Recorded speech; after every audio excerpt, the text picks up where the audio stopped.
ó ti wà lórí láìsá mo kò fẹ́ tẹ̀ wò ní ó dẹ̀ lọ direct sórí jẹ́ kí n tẹ ọtún jẹ́ kí n tẹ.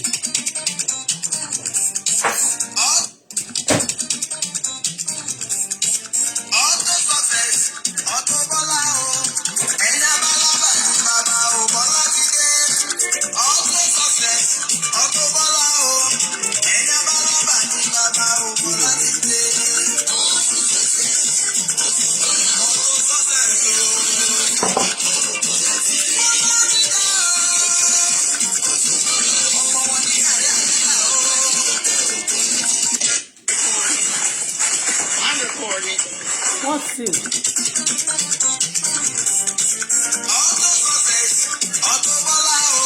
This thing, what you call the video?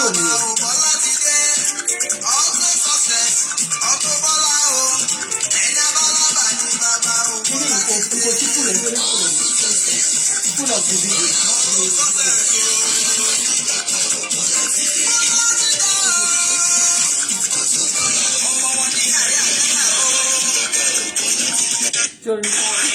One night today, ó ti kàn tẹ́lẹ̀ kó pọ̀ tẹ̀lé.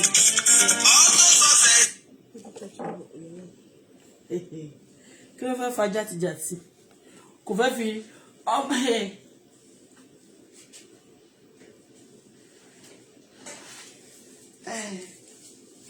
Let's talk about. So do you know you put it? It was on one of your wall. Princess? I think it's on the princess. It's on the princess. This way. Ẹ jẹ́ bá wa share show wa. Ẹ share platform wa now. Taba ẹ share platform wa. Ẹ bá wa share platform wa. Ẹ jọ̀ọ́.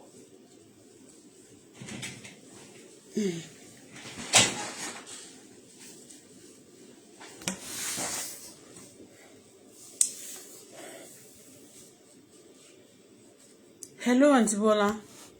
Yes, Omo Ire. Henry. If you can't find it, no problem. I won't get Shama. I will jáde later. Give me my phone. Let's go quickly.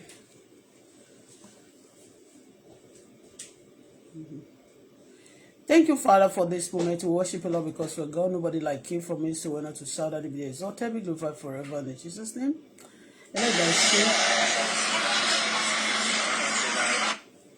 Ẹlẹ́dàá ṣe, àṣẹ̀dàwọ̀ ṣe, ọba lánàá ṣe, ọba lẹ́nu ṣe, ọba títí ayérayé ṣe, ọba mi amúmáyà ṣe, ọ̀sọ̀rọ̀ mátọ̀sẹ̀ ṣe, ògbìjàkẹ́rù òbóníjà ṣe, ajàmájẹ̀bí ṣe, ọba mi tó bá ń pabidà sọ́bìdì ṣe, olówó orí wa ṣe, ìbẹ̀rẹ̀ wa ṣe, ọba tó lànà ṣe, ọba tó lè ní ṣe, ọba tó lòpin gbogbo ṣe.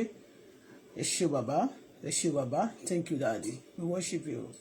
Thank you, Lord. Thank you, Lord. Thank you, Lord. Thank you, Lord.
And wow, so I was looking for one of my video Orimi and smile tí ò ní copyrighted.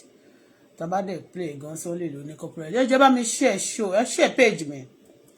God bless you. Gbogbo ẹni tó bá ti share page mi kò ní bàjẹ́ fún ẹ. Ẹ̀yin ọ̀rẹ́ mi kò ní bàjẹ́ fún yín.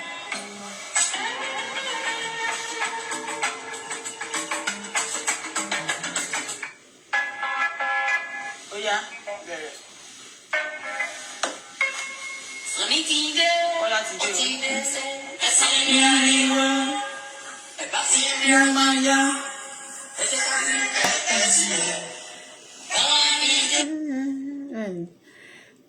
Kuma ṣe ba fídíò yìí jẹ́ àbàjẹ́.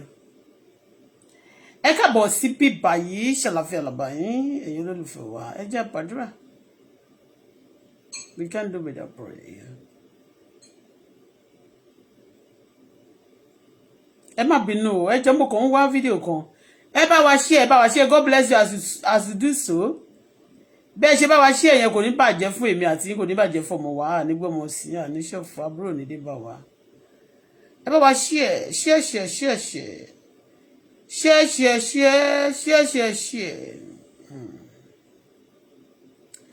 Torí pé a máa fún yín ní prayer point kan. Mo like camera wọn tí mo lò. Phone wo ni mo ń lò mi by now. I love some camera and I don't love some camera. I'm looking for one of my music ni o.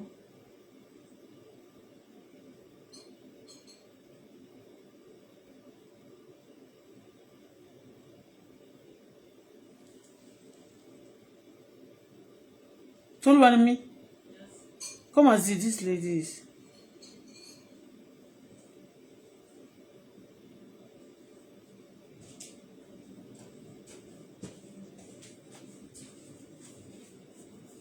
Yes.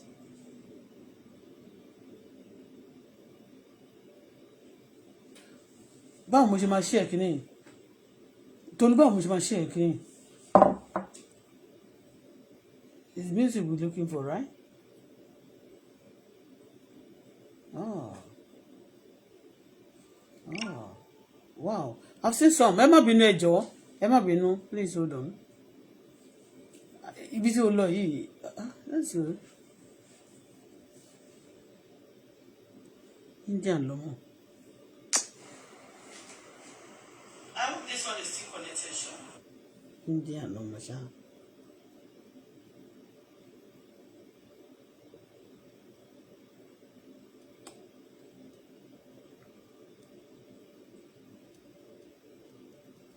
Okay, mi ò rí ṣá. I'll look for it later. Ṣé àwọn fídíò tí mo ti ṣe ní gbogbo ilé? Ní orí kìíní yẹn. Hey, báwo ló ṣe débẹ̀? Tó kàn rí bẹ́ẹ̀ yẹn easily. Just go to video. You see? All right. Heavenly Father. Torí bá ń gbé wíìgì eléyìí sínú ilé. Bá mú wíìgì tí mo lò lánàá yẹn sínú ilé. Mi fẹ́ kí bíbá yìí rough bá ṣe fi sílẹ̀ yìí láti jọ ẹ̀. Where is you? It's like, oh, what are you looking for? I'm looking for scarf. Let me just cover my hair to respect.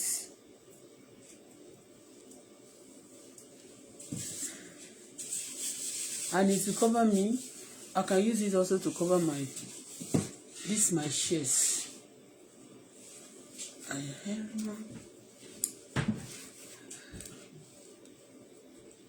Hey, thank you, Lord. We cannot do without you, Lord. We cannot do without you. We cannot do without you, Savior. We cannot do without you. We cannot do without you. We cannot do without you, Savior. Folashade cannot do without you. Bola cannot do without you. Toluwa ni mi cannot do without you. Oh Lord, my people cannot do without you. Our nation cannot do without you. Our leader cannot do without you, Savior. We cannot do without you, Father. We cannot do without you. We cannot do without you, Daddy. Oh, we cannot do without you. We cannot do without you. We cannot do without you, Savior. Heavenly Father, eternal rock of ages, we thank you, we worship you, Lord, because you are God. There is nobody like you from east to west, north to south. Daddy, be thou exalted, be glorified forever in Jesus' name. Lord, we appreciate you for your love. Lord, we thank you for yesterday. We thank you, Lord, for this wonderful day. Thank you for tomorrow that yet to come. Father, Lord, we thank you for everybody on this platform today. Thank you for my wonderful life.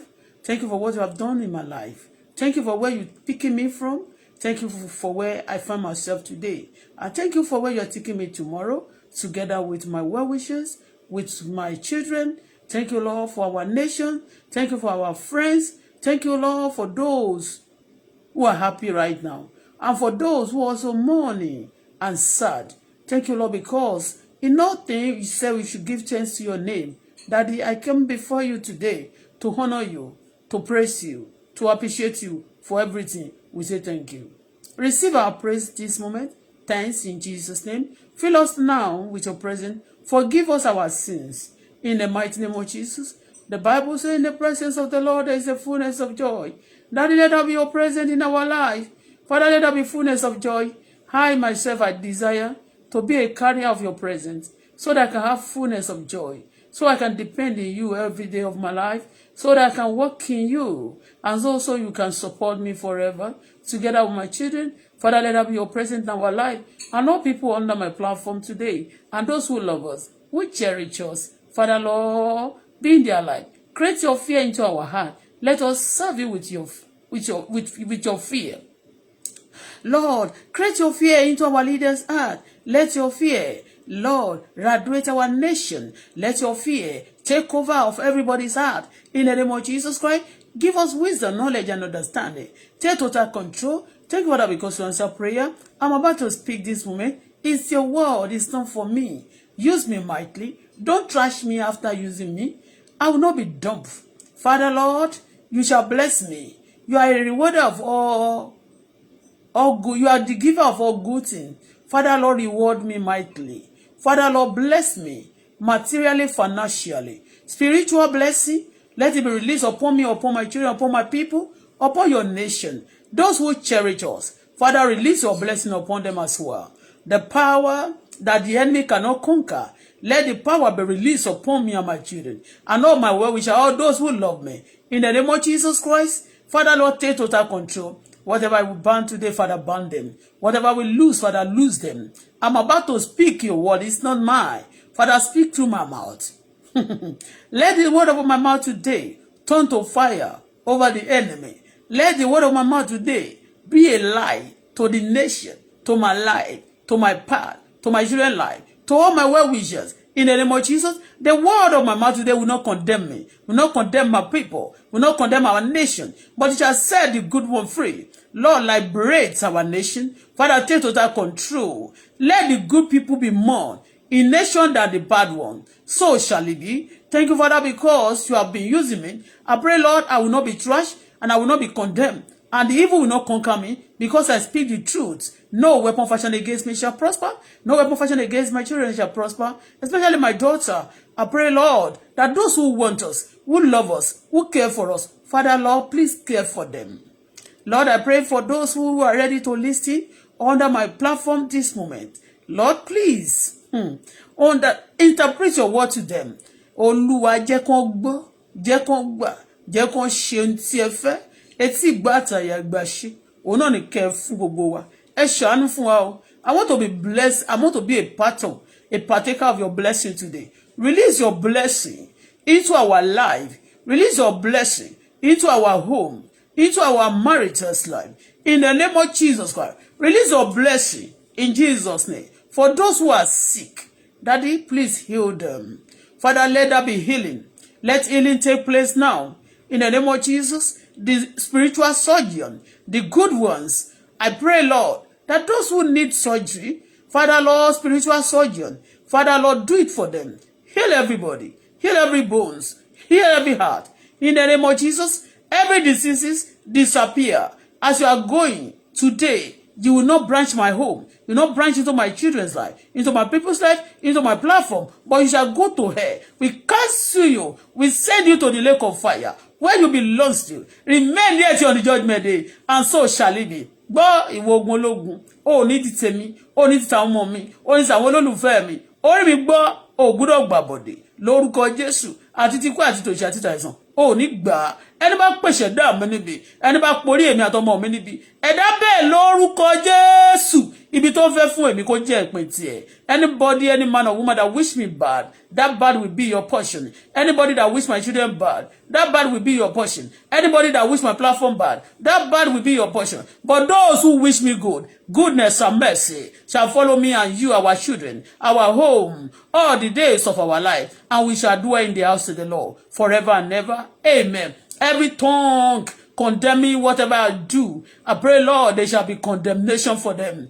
in their camp and the camp of the enemy. There shall be condemnation in the name of Jesus Christ. Confusion in the camp of the enemy. Marika posotayaba, negerebo sentayaba, mangabo sotayaba. Ẹnikẹ́ni tí Ọlọ́run bá lò wá fún, àbí tí a ṣe dáadáa fún, tó bá níbi lòun fẹ́ ṣe fún wa. Ọlọ́run ibi tó bá ti ṣe tó sì ti rò, Olúwa dá lé lórí. Gbèjà wá o, ṣàánú fún wa. Gbèjà mọ́tẹ́ fún mi. Tolúwa ni mí, Jésù tó fún mi, Ayọ̀mídé, Rọ́mọkẹ́, ọmọ t'Olúwa fi rẹ̀ mí lẹ́kún, Olúwa ṣèyí fún mi, àánú Olúwa tó pọ̀ lórí mi, dáàbòbò àti ẹ̀gbọ́n rẹ̀ náà, àwọn tó ti fi nà wá, Ọlọ́run gbàkóso, gbogbo eré náà ti jí lọ lọ́wọ́ wa, Ọlọ́run dá padà, ọba tó dá ìkólọ sí òní padà, tí ẹnu wọn kún fún ẹ̀rín, tó dàbí pé kò ṣẹlẹ̀ rí, pé wọn ò mọ̀ṣẹ́ rí, wọn ò mọ̀ yà rí, ṣàánú fún wa o, gbà wá lágbàtán o, gbà mí o tọmọtọmọ, àti gbogbo àwọn olólùfẹ́ mi, bẹ́ẹ̀ ló mọ̀ máa ṣe rí, kò máa ní yípadà mọ́, ohun tó ń gbà lọ oore náà ọ̀run dá padà fún mi ẹni bá lágídí ẹni bá lóhùn yarí tó bá lóhùn ní rìlíìsì rẹ mi àbó òní kò ní ọ̀nà mi ọ̀run wó palẹ̀ búdòsà tọ̀run dà ẹ dìde sí wọn ẹ gbèjà wa babaláì ní bàbá olùgbèjà mọ́rúkàn ẹ gbèjà wa o kẹrù bá gbogbo àgbáyé bẹ́ẹ̀ ló máa rí kò sí padà. Anybody that bless us, Father bless them. Anybody that curse us, Father curse them. In the name of Jesus, I will not be cursed. I am blessed. Mo gbé àpá Kristi because I carry the mark of favor, mark of God. Nobody should haunt me. Nobody should torture me. Together with my daughter, in the name of Jesus, ohun tí mi ò bá ṣe, ẹni bá rò mọ́ mi, àbí tó bá lè lágbára, òun lè comment búburú sórí ọ̀rọ̀ mi, ní kọ̀rọ̀ àbí ní gbangba, ohun tó fẹ́ fún mi ni kó jẹ́ ìpín tiẹ̀. Bẹ́ẹ̀ ló máa rí o. In Jesus' name, gbogbo àwọn tó wà ní battlefront, gbogbo ìlú tó ń jà lọ́wọ́, all the country facing problem, and the innocent people in the country, Father Lord protect them, and those who have lost people, who have lost one person or the other, those who lost their children, who lost husband, who lost mother, who lost sisters, Father console them, Father comfort them, Father wipe away their tears, put smile again in their life, in their face, in Jesus' name. Thank you, Father, because you answer prayer. In Jesus' name we pray. Amen.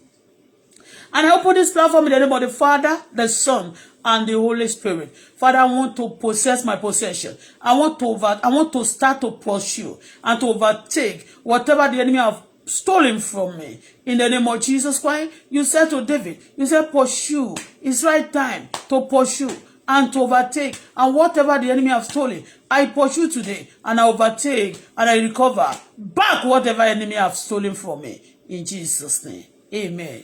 Ẹ káàbọ̀ síbí. Ẹni tó ṣàmì, so kò sẹ́nìbọ̀ tó ṣàmì. Okay, you are welcome to this platform. None of you say amen. No problem. No problem.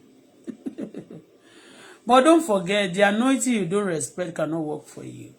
But I know God I'm serving. Yeah. Ìyẹn mi pé anointing tó bá ṣàmì sí, tó bá gbàdúrà lábẹ́, better say me. Okay? So, I don't know problem. Okay? Because we pray to God, not to ourselves. It's one. That is the one going to answer the prayer, not me. Alright? Because àdúrà olódodo iṣẹ́ agbára. Ọmọ ire, ó ní hello, Aunty Bola, mo jẹ́. Eléyìí náà, Ọlárewájú, Ògúnlànà. Ogun máa ń lànà. Kò sí tó kàn mí pẹ̀lú interpreter nsìn. Àdánà náà máa fi ń ṣọ́nà náà tó bá dẹ̀ máa gbé caterpillar náà sí tọ́nà bá dí kán fi ṣe. Wọ́n lè believe nínú caterpillar àtàwọn nǹkan tán fi ń ṣe. No problem. That's your heritage name. So, only the one and only Auto-Bola, any other one is a counterfeit. Thank you. Esa. Okay. Esa, okay. Let's talk about marital husband and wife. the importance of husband marriage. My sister, long time. Kenny Roberts. Your name, Papa, Ujo Ruko Ibu. Nobody will know that you are from Kogi, or you married to a Kogi man. God bless you, my dear sister. Long time. One of these days, when I remember, I'm going to call you again on video. Just to say hello to you. God bless you. Thank you for coming to this platform. I pray you not regret coming today. Let's first of all go, and we're going to pray, but I'm going to tell you about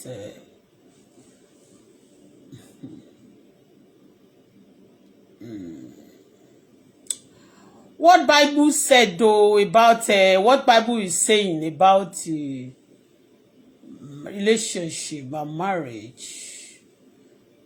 Okay.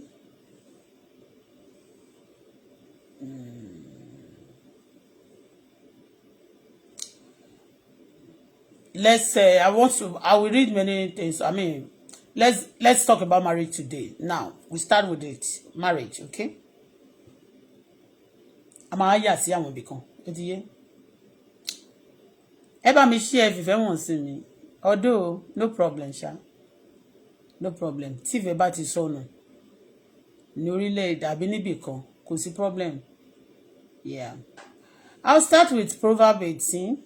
I'll start from verse 22, just one verse. A man's greatest treasures is his wife. Treasure. That if you are a woman, you are a wife of somebody, tell yourself you are a treasure. A treasure handled with care. A treasure giving respect. A treasure you pay a big price for a treasure. Okay? You pay what? A big price for a treasure. There is no treasure being given for free, except somebody go to it. Either the owner owns the treasure and he decide to give out of the treasure to somebody, or somebody go to the shop and pay for a treasure and give it to somebody for a change. You understand me? Just to tell you that, oh, you are precious than this, just for you to know how you are to me. Okay? Precious. You know, yesterday I posted I upload some, and talking about relationship, marriage, okay? But today we're going to talk about it. So, let me read it again. A man's greatest treasures is his wife. She's a gift from the Lord.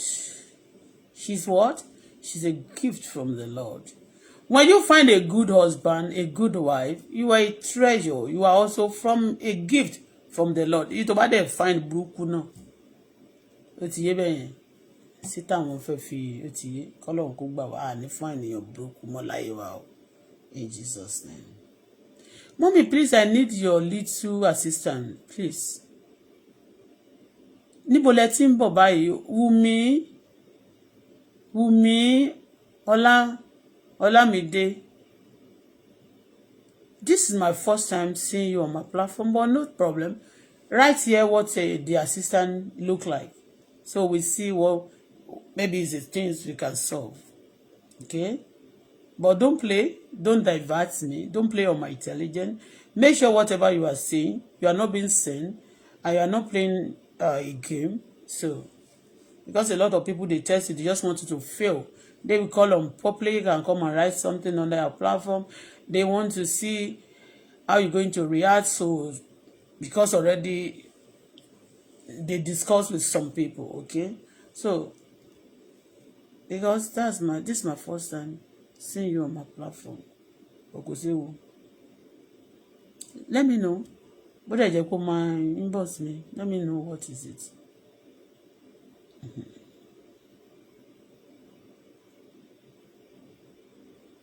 And you know, Shebi, you believe there is no how generous or kind you may, no matter how kind or generous you are, you will see, you will never satisfy. I will never, because I will never, you will never satisfy ungrateful person. Okay? But I pray everybody under my platform will not be ungrateful, and the Lord will help us. Mommy, I swear, with what? With the Most High. The Bible said for that alone also, it's not permitted in the Bible that you should not swear with God. Okay, you can swear down. It is Papa, me, and my children taking nice money. I swear with the Most High God. I don't understand. I don't understand what you're saying. Mommy, I swear with the Most High God. Is Papa, me, and my children take night since. Okay, it's Pap. Me and my children take since morning. I've not. Hold on first. Toluwa mommy. Yes. The moment we made the order on Sunday, kí la ní kò sí nílé tí àti fi jẹ.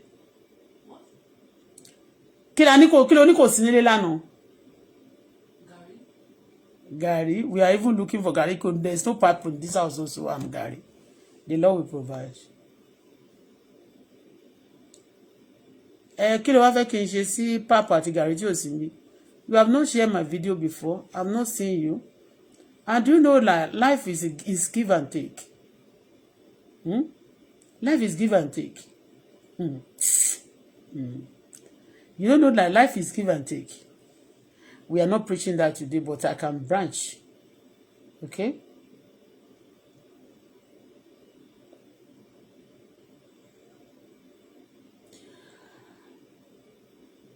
Another version.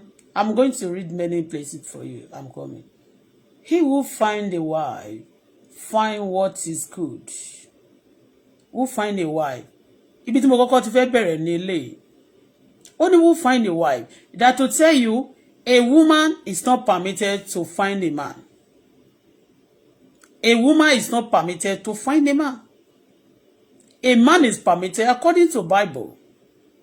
Although Bible is written by woman being, and by the inspiration given to individual, okay?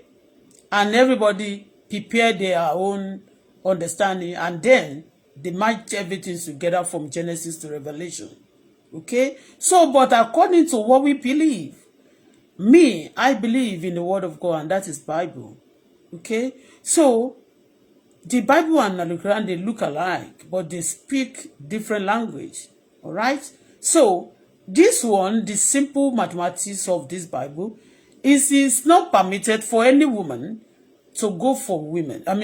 Any woman to go for the man. All right? It's good, okay, most of the time, for a man to actually go for whatever he likes. Although these days, a lot of people, preachers also, are teachers, they teach people that you can go for the man as a woman. You can go for it.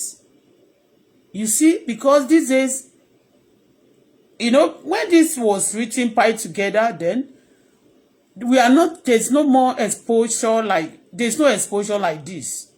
Now, there's a lot of exposure, there's a lot of understanding, a lot of education, a lot of, missing things, things together.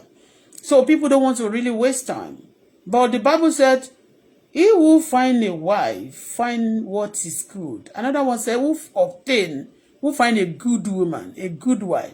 Different versions said, he obtained favor from the Lord. And it's not all women they are talking about. Too. We are not talking about all women that all can find. We are not talking about you. Okay? We are talking about good one. Okay? We are talking about faithful woman. We are talking about a woman of dignity and decency. We are talking about a woman that can be trustworthy, not the pretenders. A lot of women pretend because they want people to say good about them, and they want to win the heart of somebody. They do what? They do whatever that person commanded them at that moment. But they cannot. They won't be able to continue. Don't be a pretender, because God is not talking, and this verse of Bible is not actually reversing. It's not talking, it's not pointing you. It's talking about the real one. Okay? But the first preaching is that a man needs to go for whatever he wanted. If you want a woman, you should go for the woman. The woman going for men these days is like a fraud. It's like we are not following things the Bible. When you believe in the doctrine and the Bible, you should follow what the Bible say. Okay? When you believe in the Al-Quran, you should follow what the Al-Quran say. All right? So, and in the Bible, I choose and I follow whatever I believe I could stand. Okay? Only who find a wife, find what is good and receive. That to tell you, wife now, before you can call your wife a wife, that woman by your side, before you can call the woman a wife, okay, he has to pass through some tests. All right? He has to pass. It's not every woman that is a wife. Okay? Some women is not a new thing. They call some women knife that will shoot their husband to death. Okay? They even cause, those who have been a knife to their husband, you understand? They came for a purpose. All right? They came for a purpose, but it's quite unfortunate. Some people at times, they mix things together. Àkàìmọye orúkọ tó ń pè àwa yìí tó jẹ́ pé orúkọ tá à jẹ́ tẹ́pọ̀ ọ̀tọ̀ ní iṣẹ́ tá à ń ṣe, ọ̀tọ̀ ní nǹkan tá à dẹ̀ ṣe, ọ̀tọ̀ ní tó ń pè wá. Because some people, they also do what? They hate you. They hate you. So, if you're a person you find, okay, nobody, these days, I'm not preaching, I just want to tell you today that a lot of people, they tell you, oh, the men go for what they see, the way they present it, the way it is and that. That is good. And that's why a lot of deceivers, when you tell people, when you are telling a woman, this is what I want, you don't need to tell a woman at times that this is what you want. If you want to, you hire somebody, you want to marry the person, and you love the person, okay? You don't even, in the beginning, you don't tell him what you want. I mean, you don't tell her what you want. You just study. Normally, the way she live her life, the way she do her things, first of all, look at that. You understand me? The way she do her thing.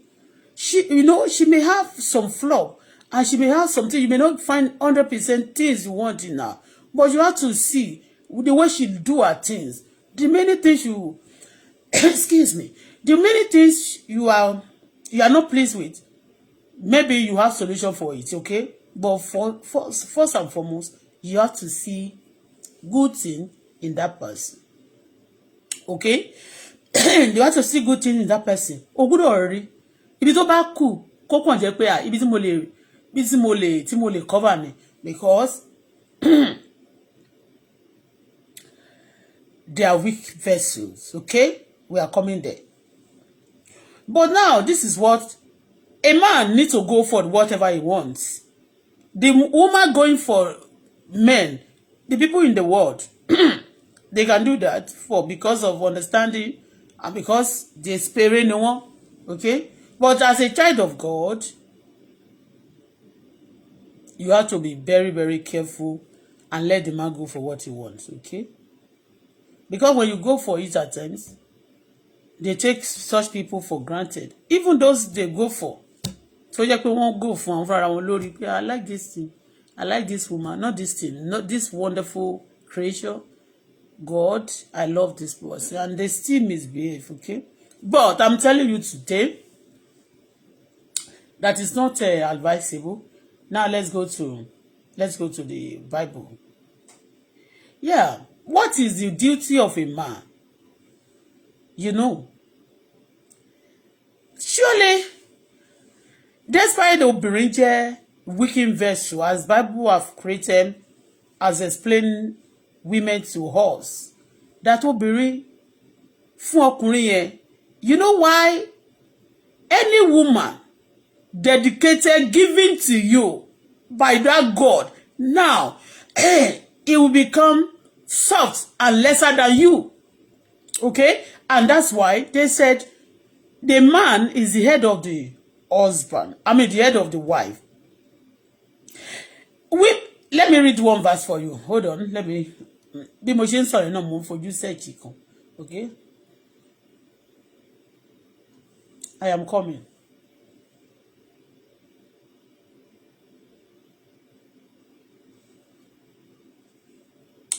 I am coming a lot. I mean, a minute, please.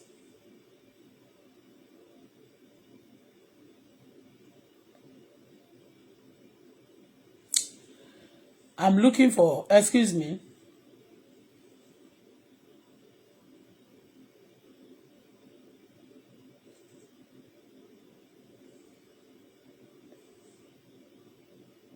Number one, don't forget that go for if you lost something. You see, if you don't be careful, a lot of people will make a mistake. When you are choosing, you just, a lot of people, tó bá sọ ohun tó fẹ́, tó sọ obìnrin àbí ọkọ tó sọ di tẹ́tẹ́, you miss it at the end. Yes, you miss it. Yes, when you gamble with, you have multiple. Those ladies that be those men also that have multiple, they say, if you don't be careful, you miss it. Okay? You miss it for life.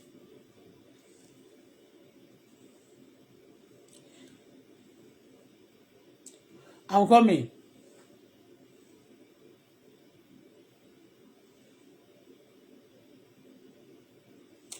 I want to read Genesis chapter 1. First, Genesis chapter 1, verse 27. So, God created man in his own image. In the image of God, he created him. Male and female. He created them. Mo no. Mo.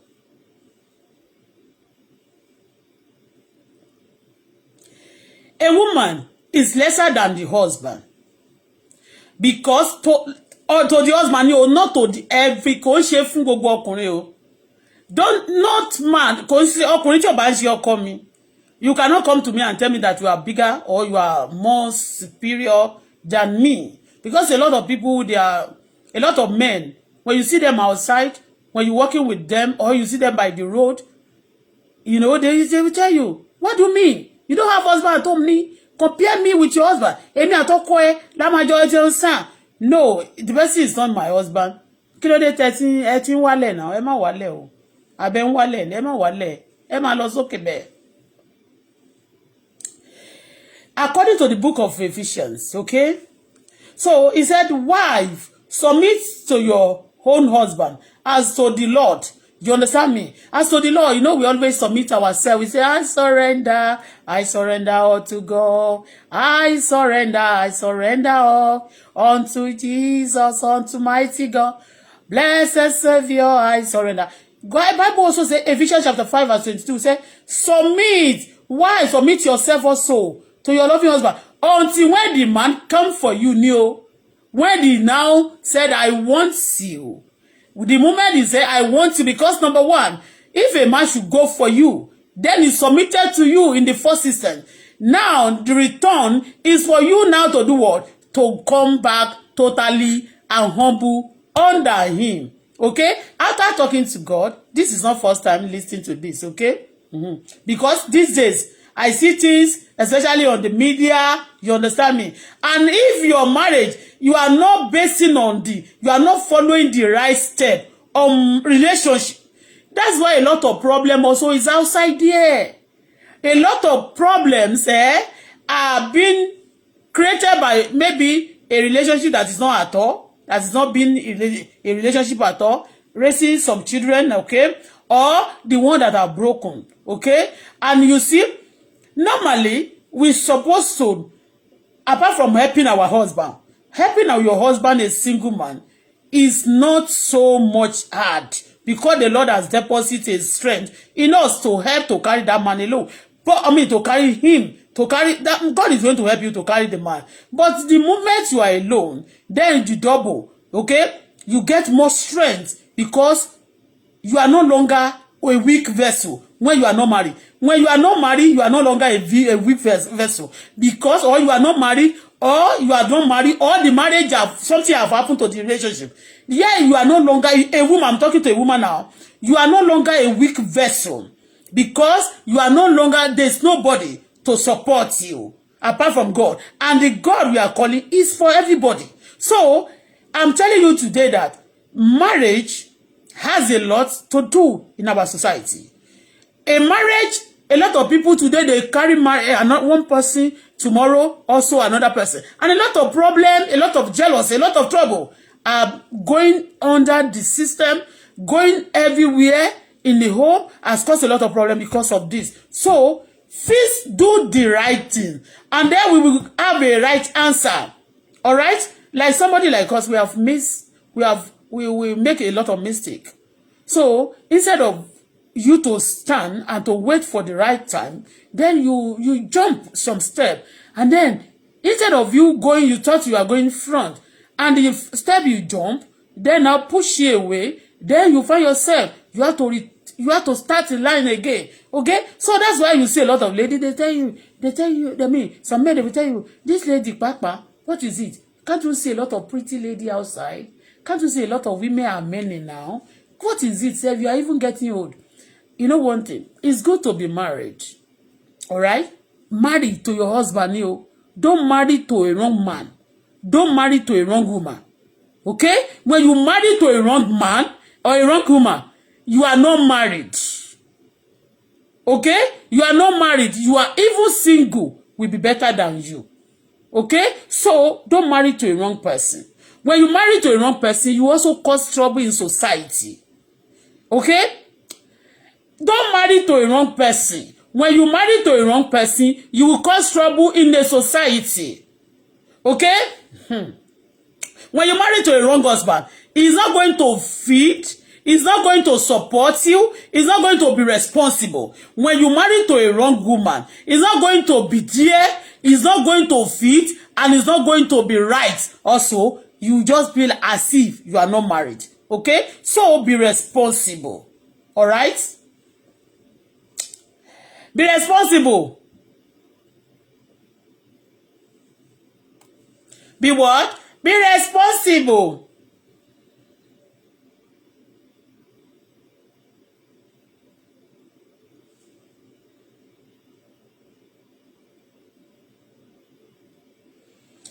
Now, Genesis chapter 2 again, verse 18. It said, there is then the Lord God say, it is not good that the man should be alone. I will make him a helper fit for him. That's what I'm saying now. Helper that fit for him. Why are you flagging me? I see my mouth. You are flagging the show. Why are you flagging it? Helper that fit for him.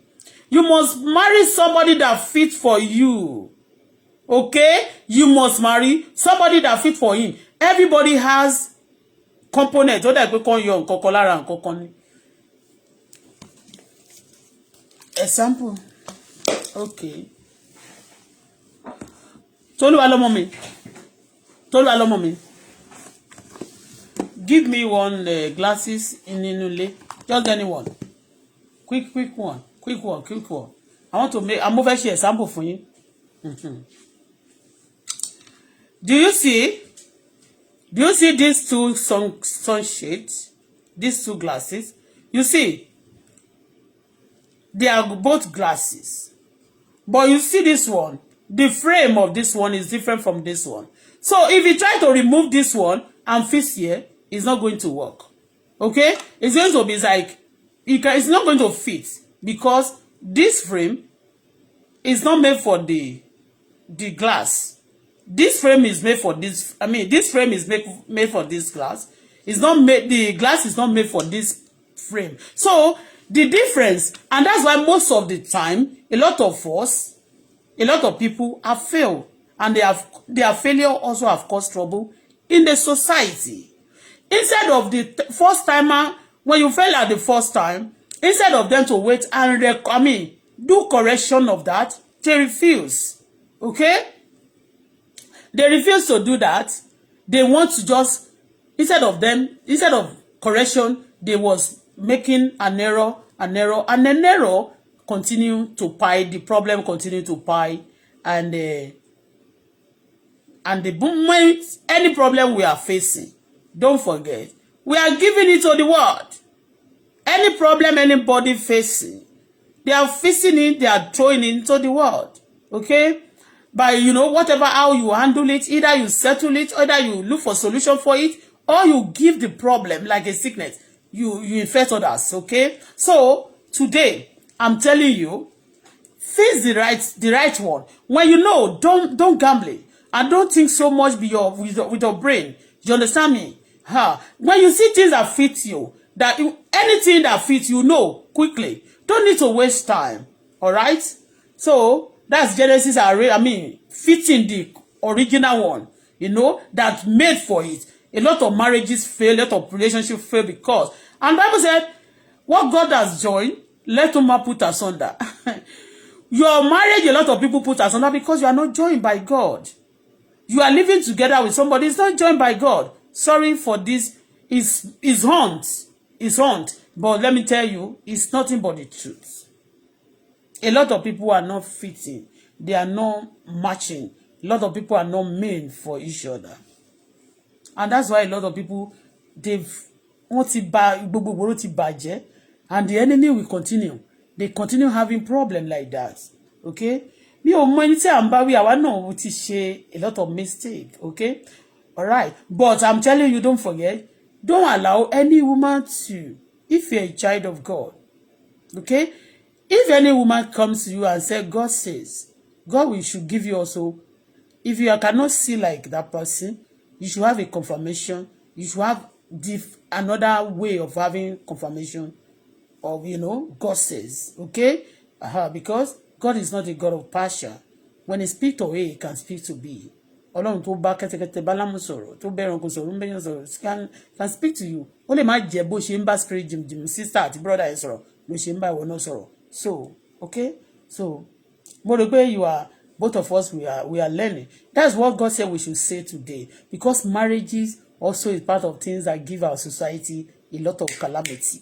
A lot of calamity. Yeah, a lot of calamity going on in the system, many countries because of failing and a lot of this. And you know what? Who fail in marriage?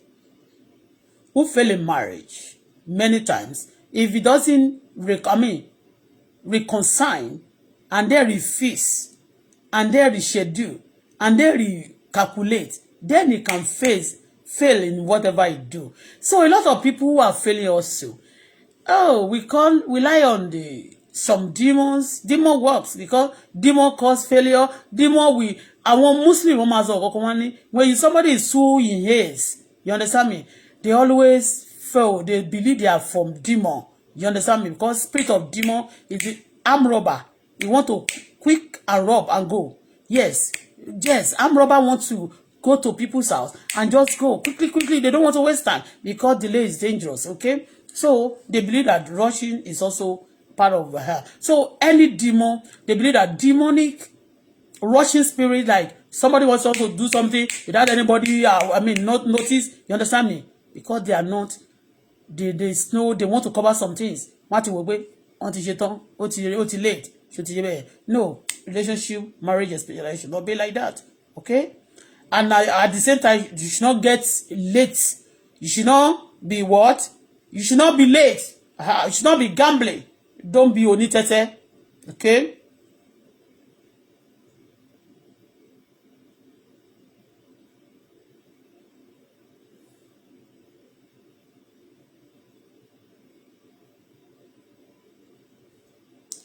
So,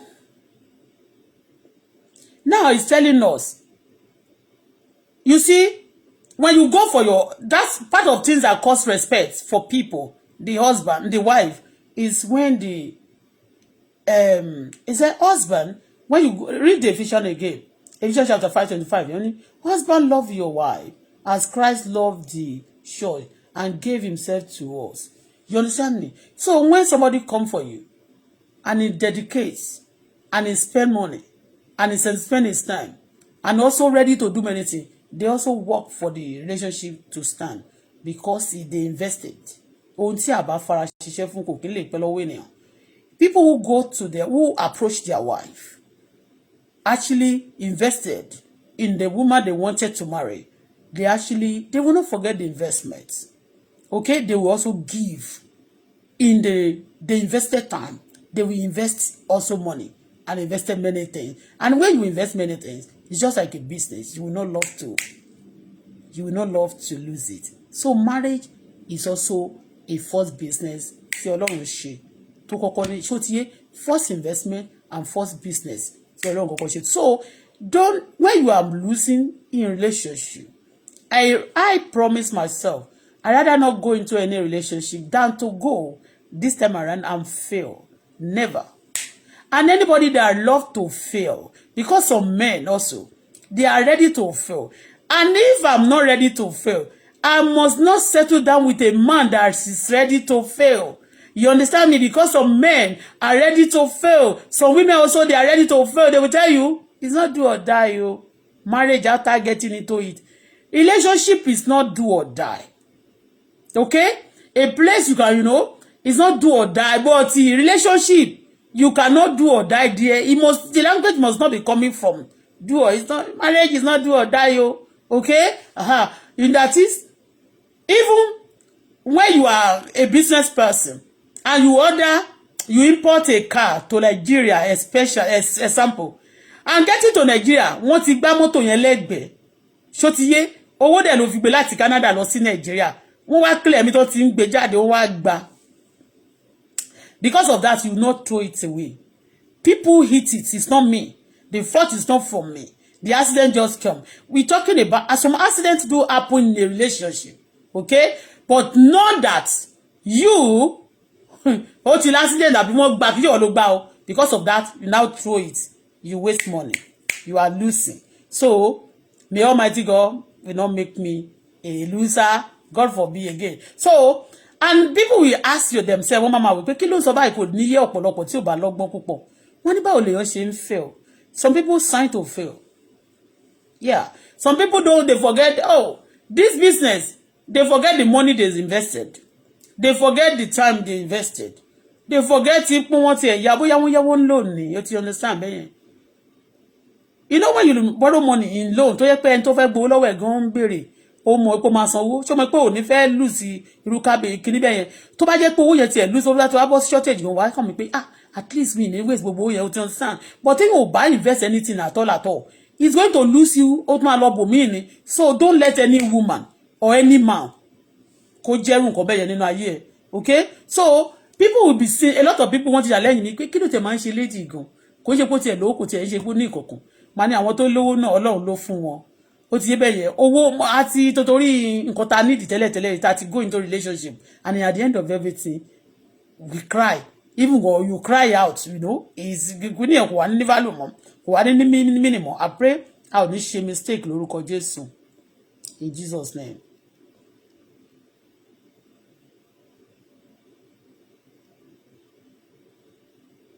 Now, I'm talking to a man now. Your activities as a man to woman. Okay? Most often in the beginning, don't forget, I say you have to go for the man. I mean, for the woman. Okay? Some people will tell you, my phone is open, just call me as a woman. If you are in critical, you know me now. You call. You see, a woman is a woman. The moment you give one thing to a woman that actually made for you, it will give you times 10. Okay? When you give anything to a woman that made for you, like, okay, tó bá fún ní kò sí owó tó fún, tó bá ní gba owó láti fi ṣòwò torí pé ó jẹ́ main for you gogogo, ó máa jáde owó yẹn máa di ńlá fún. And whatever you give to a woman that belongs to you or a man that belongs to you, then wọ́n máa multiply. So a lot of children also, they giving trouble in society because they come from a wrong place, a wrong pattern. May Almighty, all our mistakes, may Almighty repair it and help us to settle all our problem in our nation. In Jesus' name, amen. Only however, that is Ephesians chapter 5, again, verse 33. Etimokalengo 5:25. This one is 33. Only however, each one of you loved his wife and himself as himself. Okay? Love your wife like yourself. When you love your wife, when you love yourself, although at times we do angry with ourselves. Like Master Lónìí mi tell me well. Lónìí I'm even angry. I don't want to eat. Lónìí today I'm stressed and I'm angry. And you'll be driving, you want to even go and eat car. So you know that even when you eat the other car, it can lead you to accident. And the accident can even terminate your life. At times we do fight ourselves. We do get angry. But he said we should steal. But the moment you say, oh, what is happening to me, Papa, you come back to your senses. That to tell you at times, you may want to do things to haunt each other, but you come back to your senses that, why should I want to kill myself? Efuni abedi, Ọlọ́run gbà mí. Ó ti yé, only like yourself. And let the wife see that she respects her husband, like to submit also. The moment somebody take you like a pressure, like take you like honor, that invested in you, you understand me? He love you, he comfort you, and you have accepted. There is nothing, kò sí nǹkan tó máa ní kí obìnrin náà kó má submit. Obìnrin tí ò bá submit to that situation is a mad woman. So it's a normal thing. Like when you give, bí Yorùbá ṣe sọ pé ọ̀rọ̀ ló máa ń mú kí obìnrin yọ, ló máa ń yọ obì lápò, ló sì máa ń yọ idà nínú àpò. So tí obìnrin náà tó bá wá ń ṣe ojúṣe ẹ̀, a good woman should also reciprocate, like submit totally. You understand? Love, okay? Kọ́bìnrin ọkùnrin yẹn gan gbà pé yes. Oh, you know, there's kind of life tó máa ní ìfẹ́ kan tó máa ní tẹ́ pé tó bá ní problem gan, ó ní dà pé ó ní problem because you have your wife, you have your husband, and I don't have problem. Ó ti yé? Because you have your wife, you have your husband, you don't even look at the problem, okay? You see the love and the person you have, okay? I pray if you are missing, if you need somebody like that, may Almighty provide it for you and me in Jesus' name, okay? There is good relationship, and that's why you see a lot of people.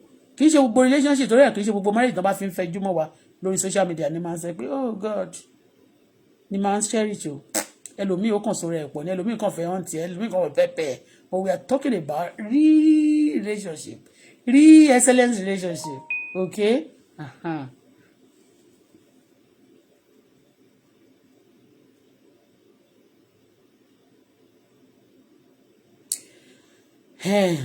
An excellent wife, that's Proverbs chapter 31 verse 10 to 11. Only as an excellent wife who can found, she's far more precious than jewel. You understand me? The heart of her husband trusted. The heart of her husband trusted in her.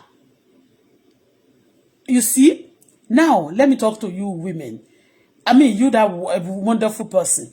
You know, a wife, when you find a wife, is the person you'll be able to trust. Not that the wife will travel. Ayé máa bàjẹ́ kó tó dé. You know, a wife you marry, he's not sleeping around alone. That is a problem to many people. You understand me? Hey, some people have seen things in my life. Some women, some men, some people. No, let me mention. Let me just talk like. They will go and join some gang, even to fight their person. And any person like that, no. You join a gang to fight your husband, or you join a gang to fight your wife. No. They are in the beginning, they are not for each other.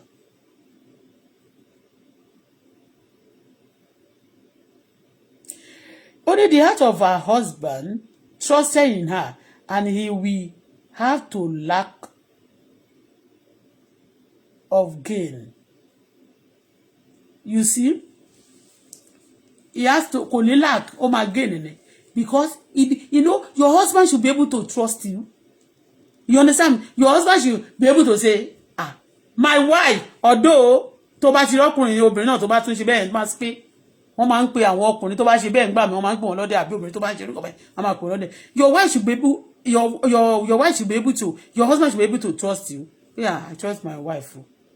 but ọkùnrin mi náà máa ti betray trust tẹ́ pé I trust my wife before, like somebody called me of recent about they say they want survey, they want to like this question going around, they call. And they said, can you tell us? They asked me, I don't want to say what I replied I'm that person.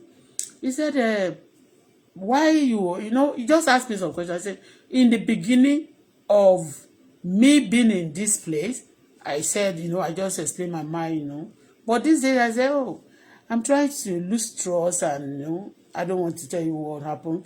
Once she survey, so I was one big question on me. Then, you understand me? In the beginning, some people may trust each other, but one thing or the other, But at the same time, don't let people give you training again. Again, let's go.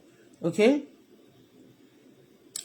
So, a wife, you can see, Ruby, when anybody, anytime you want to get married, and then they get you a diamond ring, get you a silver ring, get you a gold ring, get you a panda ring, or just to get you something ring. You understand me? Even your wedding ring, or your wedding or anything like that. Because the Bible said, it's a precious thing just to mark and the person what you are trying to do. And it reminds you that what you are doing is not ordinary things.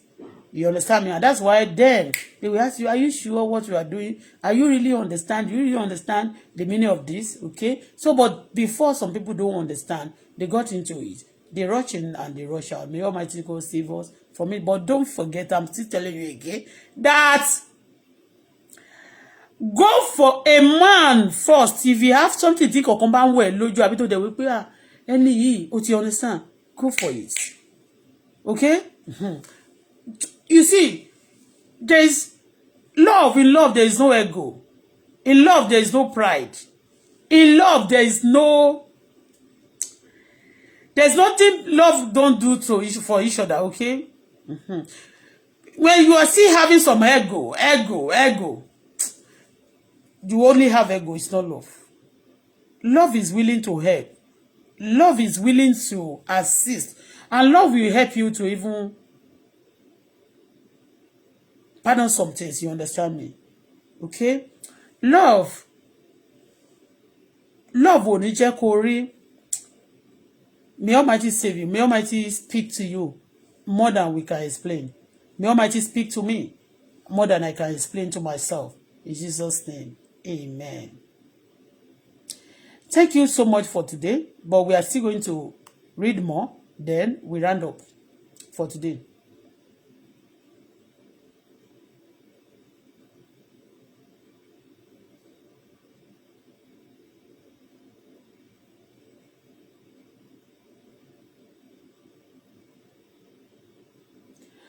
See, when you read 1 Peter chapter 3 verse 7, only likewise, husband, live with your wife in an understanding way, showing honor to the woman as the weaker vessel. Show honor, okay? To you, the husband. We always say we are the mother. Our husband is like a firstborn to you.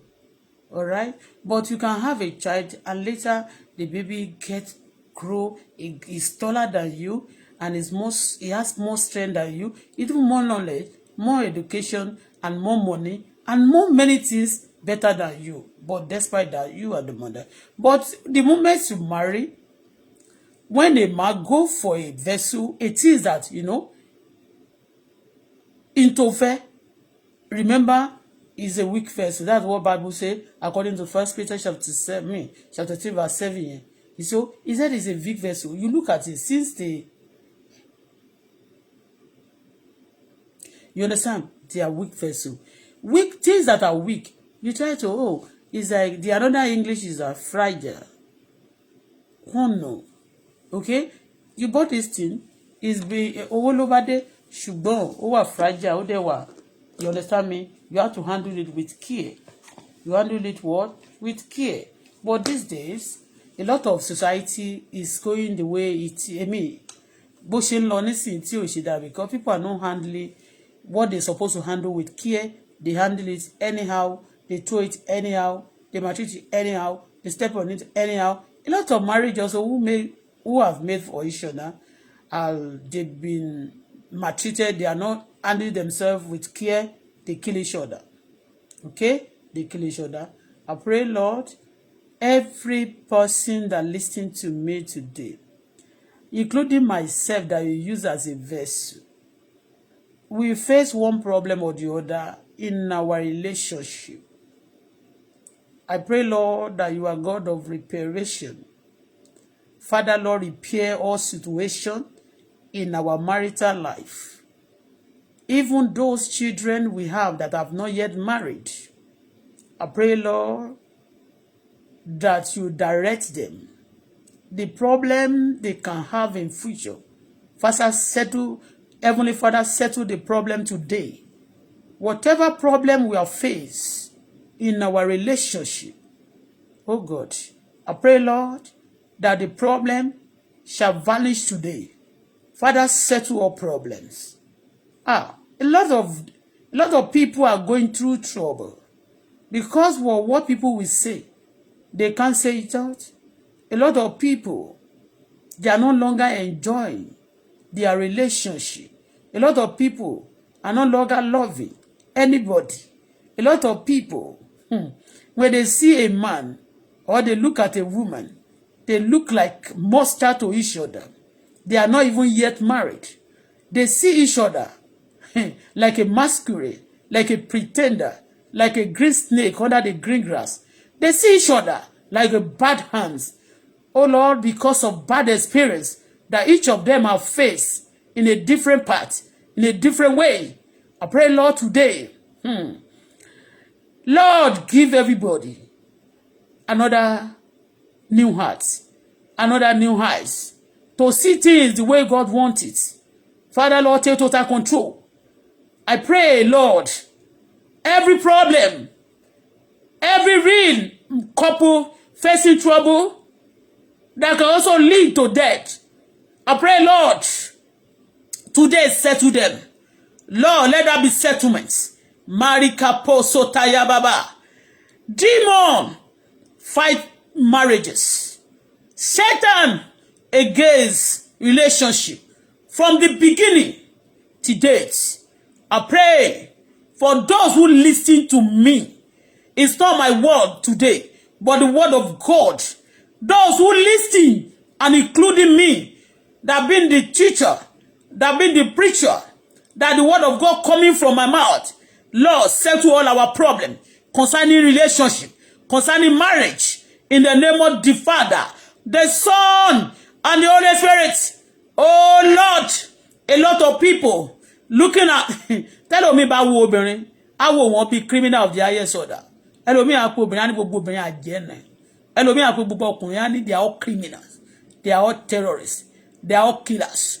They call their names because of bad experience. Lord, from today, I pray for those people, those couple, those friends that the enemy have been deceiving for long, that they have given them another garment instead of another garment of glory. They cover them with shame, with another names. They call them bad. Yeri kapa sataya baba senteya. Àwọn orúkọ burúkú wọn yìí ló ní ọ̀run parẹ́. Àwọn ẹlòmíràn a rí ohun tí ó dára sì pè ní búburú. A rí ohun tó bá sì burú á pè ní rere. Ọlọ́run á gbàdúrà láti wákàtí ìlọ. Ojú tí èèyàn máa fi rí ohun rere ní ohun rere. Olúwa fún wa. Ojú tí èèyàn máa fi rí nǹkan burúkú tí ó fi mọ̀ pé burúkú ni. Olúwa tún fún wa ní ojú náà. Ojú tó ń dá ohun rere mọ̀. Bẹ́ẹ̀ ni. Ọkàn tó sì máa gba ohun rere. Bẹ́ẹ̀ ni. Ojú tí ó máa ń more tó sì máa ń dá ohun rere mọ̀ tí wọn ò fi ní fi búburú máa fi pààrọ̀ rere fún ènìyàn. Lórúkọ Jésù Olúwa fún wa ní ojú rere náà lónìí. Ojú ìmọ́lẹ̀, ojú iná Ọlọ́run alààyè, ojú Ọlọ́run, ojú gangan. Ojú Ọlọ́run o, ó yá kó dàpọ̀ mọ́ ojú wa tí a fi ń dá ayé, tí a fi dá ọ̀run, tí ọ̀run fi ń rí gbogbo ayé àti ọ̀run, tó fi mọ ohun tí ó dára, tí ó kì í fi ń gbẹ̀bí fáláre, tí ó fi gbé àrẹ́fẹ́lẹ́bí. Ojú ni Ọlọ́run ń wo gbogbo ènìyàn. Ó mọ ẹni tó ṣe dáadáa, ó sì mọ ẹni tí ò ṣe dáadáa. Mo gbàdúrà fún ojú Ọlọ́run kó dàpọ̀ mọ́ ojú mi àti ojú ọmọ mi àti kó dàpọ̀ mọ́ ojú gbogbo àwọn ènìyàn tó wà lábẹ́ omi lónìí láti mọ ohun tó dára, to choose right, to go the right way in the name of the Father, the Son, and the Holy Spirit. Mo wá gbàdúrà àwọn májẹ̀mú burúkú tó máa ń ba májẹ̀mú rere jẹ́ lórúkọ Jésù èmi ba májẹ̀mú náà jẹ́ nínú ayé ara tèmi lónìí mo bàjẹ́ nínú ayé ọmọ mi láyé àwọn olólùfẹ́ mi tó ṣe tán láti ba májẹ̀mú náà jẹ́ tán bá kọ̀ Ọlọ́run bá wọn kọ̀ kó sì lè sígbó má jẹ́ kí májẹ̀mú ibi má jẹ́ ó transfer sáyé mi àti tọ́mọ mi àtàwọn olólùfẹ́ mi. I pray for the nation. When the marriages are failing in nation, there's going to be a lot of calamity. Yes, a lot of people, a lot of children that turn to bad experience. They are from many, oh yes, yes Lord, yes Lord, yes Lord, yes Lord, yes Lord, yes Lord. Daddy, I pray our marriages in our system, in our nation, shall hold, shall stand, shall not be disgraced again, shall not be broken, shall not be set up, shall not be crashing, as Satan has promised. In the name of the Father, the Son, and the Holy Spirit, I pray for the good eyes. People of God, receive the eyes of God. I receive the eyes of God, not third eye of demon, not third eyes of Satan, but the eyes of God. Mingle with my eyes. I use the eyes of God to look at my things, to look on God, to look on me, to choose rightly. In the name of Jesus, and the Spirit of God, direct our path. In the name of Jesus, direct our children. In the name of Jesus, gbogbo ibi tí ilé bá ti ń gbóná, gbogbo ibi tí ilé bá ti ń jì, àwọn ọmọ wa wọn ò ní lọbẹ̀, àwa náà ò ní tẹ̀bẹ̀. Lórúkọ Jésù, a ò ní parẹ́ ní orúkọ Jésù. Sínú ìgbéyàwó tí àwọn kan wọ̀, tí wọ́n parẹ́, mo gbàdúrà fún ọmọ tèmi, fún ara tèmi, fún gbogbo ẹ̀yin olólùfẹ́ mi. A ò ní parẹ́ nínú ìgbéyàwó, a ò ní parẹ́ ní orúkọ Jésù, a ò ní parẹ́ ohunkóhun tó lè pa wá rẹ́ lórúkọ Jésù, a ò ní bá dòwò pọ̀, ohun tó máa pọmọ wá rẹ́ wọn ò ní bá dòwò pọ̀, gbogbo ohun tí wọ́n bá ti bá dòwò pọ̀ tó lè pa wọ́n rẹ́ láti òní lọ, Lord put asunder in the name of Jesus Christ. As from today, we pray for the eyes of God, not the third eyes of demon. Ojú Ọlọ́run dàpọ̀ mọ́ ojú rẹ̀, ó dàpọ̀ mọ́ ojú àwọn ọmọ mi, ó dàpọ̀ mọ́ ojú mi. Èmi fojú Ọlọ́run rí o, lónìí mo di iná mímọ́, ẹ̀mí mímọ́, iná mo di mọ́lẹ̀. Bẹ́ẹ̀ ni o, tá a bá gbé ìmọ́wọ́lẹ̀ wọ inú òkùnkùn, ibẹ̀ máa tún ó máa mọ́lẹ̀ wá ni. Bẹ́ẹ̀ ni gbogbo àwọn àṣírí ohun tó bá fẹ́ ṣe níbẹ̀ yóò tú dànù lórúkọ Jésù. Àwa di ohun tó máa ń já ìdè òkùnkùn, a di ohun tó máa ń tú ìdè òkùnkùn. Bẹ́ẹ̀ ni o, nítorí Ọlọ́run lò wá fún eléyìí. Àwa náà ò ní wọnú ìdè, ẹni bá ní ká wọnú ìdè, tó bá ní ká wọnú ìgbèkùn, ẹni lẹ́ wọnú ìgbèkùn lórúkọ Jésù. A ò ní tẹ́. Ó wá tún gbàdúrà fún yín. Wọ́n ní kí n tún sọ fún yín o. Ẹ̀yin ènìyàn tí ẹ bá ti wọnú ìgbéyàwó, àfibi iṣẹ́ olóore ọ̀pọ̀lọpọ̀ ló jẹ́ wípé tí àwọn bá fi ọkọ náà sí ọwọ́ ìyàwó yẹn, àbí tó ti fi ìyàwó náà sí ọwọ́ ọkọ, nígbà tó bá ti ṣe tán, àwọn méjèèjì wọn máa tó bá ti kọ́kọ́ bẹ̀rẹ̀ wọn máa nọ́ọ̀sì ara wọn, wọ́n máa nọ́ọ̀sì ara wọn. Tó bá tó stage kan tó bá nọ́ọ̀sì àwọn ẹlòmíràn tán, ó lè jẹ́ ọkùnrin la nọ́ọ̀sì tán, àbóbìnrin la nọ́ọ̀sì tán, á kàn sọ pé no, ó ti nọ́ọ̀sì mi tán, á ti tó jébó lóòṣà lọ́wọ́, ó wá kó bàbá ẹni tó fẹ́ gbé, á wá kàn ṣe kí ni, á kàn dá ẹni tí wọ́n jọjọ nọ́ọ̀sì ara wọn yẹn, á kàn dánú ni, àbí iṣẹ́ olóore, á kàn dánú ni, bẹ́ẹ̀ ni, á kàn dẹ́ni yẹn nù ni, á kàn bẹ̀rẹ̀ sí lọ ṣe bó ṣe wù ni. Wọ́n ní ẹ̀yin tó bá ń ṣe irú nǹkan bẹ́ẹ̀ yẹn, that cause short life. Marika po so taya baba. It costs short life. It costs short life. A lot of people can't like enjoyment, but a lot of people are dead long time ago. Ó máa ń fa ikú òjijì ni. Mo gbàdúrà fún ohun tó dáwọ́lé yẹn tó lè fa ikú òjijì fún ọ lórúkọ Jésù. Ọlọ́run gbà ọ́ níbẹ̀ lórúkọ Jésù. Èmi Fọláṣadé, èmi Bọ́lá, èmi Ṣubúladé, èmi Màmá Sarah àti Sarah tolúwa ní mi Jésù tó fún mi. Ọmọ tolúwa fi rẹ̀ mí lẹ́kún àti àwọn ọmọ mi gbogbo àdúgbò àwọn ọmọ tí mo ní nínú Olúwa àdúgbò àwọn tó máa wá sábẹ́ omi láti gbàdúrà. Mo gbàdúrà fún ara wa lórúkọ Jésù. A ò ní ṣe ohun tó máa pa wá o. Ihun tó máa pa wá ò ní wà lórúkọ Jésù. A ò ní wọnú ìgbèkùn ayérayé o. A ò ní fibi ṣólóore. Ọkùnrin tó máa ń fibi ṣólóore lórúkọ Jésù. A ò ní bá pàdé. Àwọn ọmọ wa ò ní bá pàdé. Obìnrin tó máa ń fibi ṣólóore, a ò ní bá pàdé. Àwọn ọmọ wa ò ní bá pàdé. Ẹ̀mí tó ń fibi ṣólóore kò ní wọnú ayé wa lórúkọ Jésù. Ọlọ́run gbàkóso bẹ́ẹ̀ lórí kò ní padà. Thank you, Father. We worship you, Lord. Láti wákàtí lọ, gbogbo tá a fẹ́ ṣe, bàbá fẹ́ bá ọkọ ṣe, tá fẹ́ bá aya ṣe, tá fẹ́ bá ọmọ ṣe, ẹ̀mí tó ń bẹ̀rù rẹ, tá máa ṣe gbọ́ ẹ̀ nínú ìfẹ́ rẹ, Olúwa fi fún wa. Ọlọ́run gbàkóso. Thank you, Father, because you answer prayer. We worship you, Lord, because you are God. In Jesus' powerful name we pray. Amen. Thank you, Lord.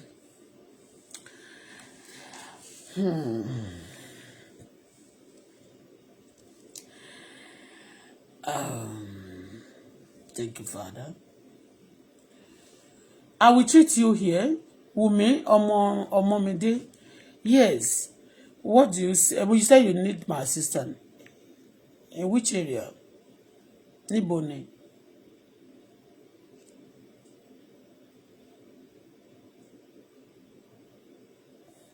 Kí ni assistant tó sọ pé o need? Ó ní kí n má gbàgbé. Mo ń bèrè, mo ní kó kọ síbí. Sọ nǹkan tó fẹ́ sọ. And if you drop your number now, I will call you direct. Yeah. Yes, and again, somebody on this platform send me. Please, I want to beg you in the name of God. For those of you sending me message, please on my send your number so that I can tell you to send your. Okay, you can send your account number. Somebody can give you. On this platform, somebody can give you more than that. People do give money on social media. Yes, send your tag your account number there. No problem. 1,000. No problem. I'll give you. For now, I have an announcement for you guys. For those of you sending me message, or to any one particular person.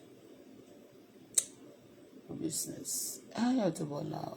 I am automatic boat and okay. They're working on my platform. Thank you. So, for those of you trying to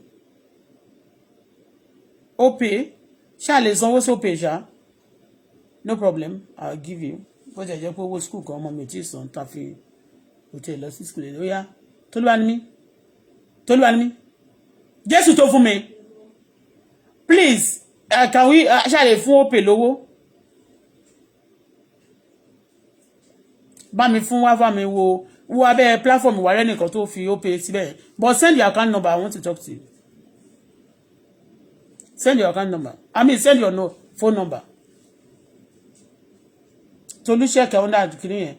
So, àwọn kan máa ń send ó jẹ́ ní one particular wèrè kan Ọlọ́run dáríjì mi.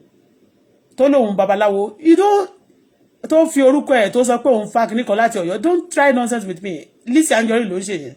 I'm coming. Listen nǹkan kan wà tí mo ti investigate case yẹn rí. Mo dẹ̀ ti sọ fọ́lọ́pàá rí kan ṣe. Wọ́n dẹ̀ ti ṣe. Mo dẹ̀ ní interest. Ọlọ́run Elédùmarè ń gbọ́. In tí bá ti ṣe ó ti yé bẹ́ẹ̀. I'm not running for anything kí èèyàn bá ó ti yé bẹ́ẹ̀. So gbogbo àwọn set up yẹn kò lè wá sọ́dọ̀ tèmi.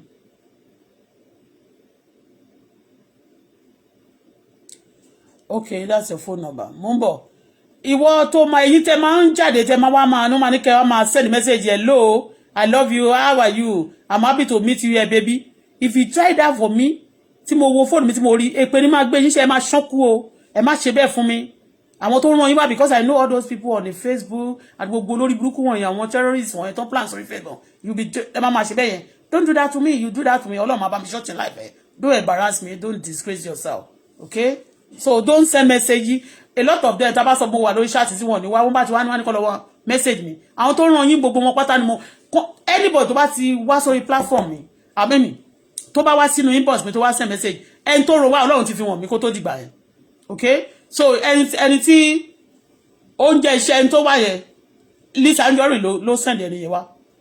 Mo dẹ̀ máa ṣiṣẹ́ Lisa Anjorin. Lisa Anjorin, I'm still coming for you. I'm not forgetting. I'm not fighting you, but you did a lot of things to me here in Canada that affected me and my daughter. I cannot forgive you. I forgive you, but we cannot allow crime in society. Okay? In tó bá ti kara Ìwó máa ń kara Ẹdẹ, tó bá kara Ọ̀yọ́ máa kara Ògbómọ̀ṣọ́. Okay? Or if you like, go and be telling people to come and be calling me babaláwo, to come and be calling me. Ṣọ̀gbọ́n ló máa pa yín dànù. Ó ti yé yín mẹ́yẹn. Because ìkan ní Ògùn State nsìn wọ́n ní kọ́ tẹ̀ pé àwọn tó wà nílò ìbò. Nigeria ni ẹ ti ń ṣe gbogbo òṣì yẹn. Nigeria ni in Canada here they go to work. Okay? They go to work. Anybody tó bá dẹ̀ wà nílò ìbò bóyá ó máa wà London. Ó dẹ̀ wà ní America, but in Canada me le trust anybody about me. Anybody should not have fele around me. You have fele around me, you come abuko. Mo ń bọ̀.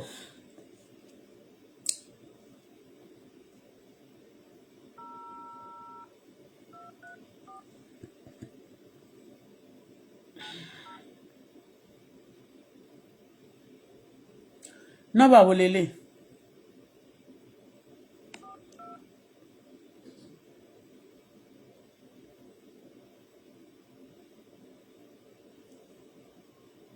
This is account number. This is I said you send your phone number. I'm not saying send your account number is being sent, but send your phone number as well. Send your phone number. Toluṣoji number yẹn. Mo ń bọ̀ máì tí san mo ń bọ̀. Bó ké bá lè mọ iye tí mo fẹ́ fún ẹ ni. 1,000 ló béèrè fún mo fẹ́ fún ẹ jù bẹ́ẹ̀ lọ. Send your phone number.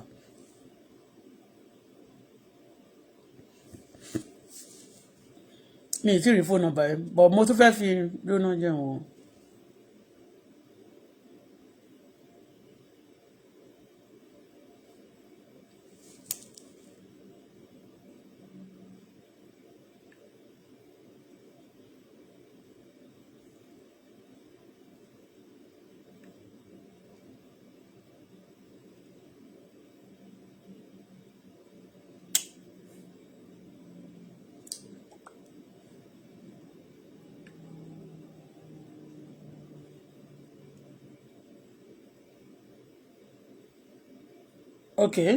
Okay, I have nínú àwọn tí mo ń bọ̀ nù.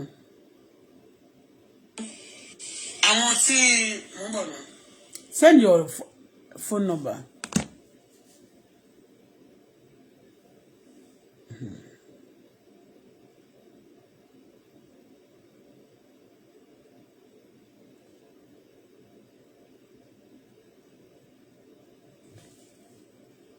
Wumi Omolade, you put like for me, not love. Okay? I want to for me like. You're only 10. Okay? Only 10 people. Ló fi like sí bí báyìí. Kò sí problem. Okay? Tella, Adéjàre, Akeem. Àwọn iṣẹ́ tí mo ń teach sí ẹ̀rí àwọn tó wà mí báyìí. Àwọn Akeem, ó ti yé bẹ́ẹ̀. Okay? Kenny, God bless you.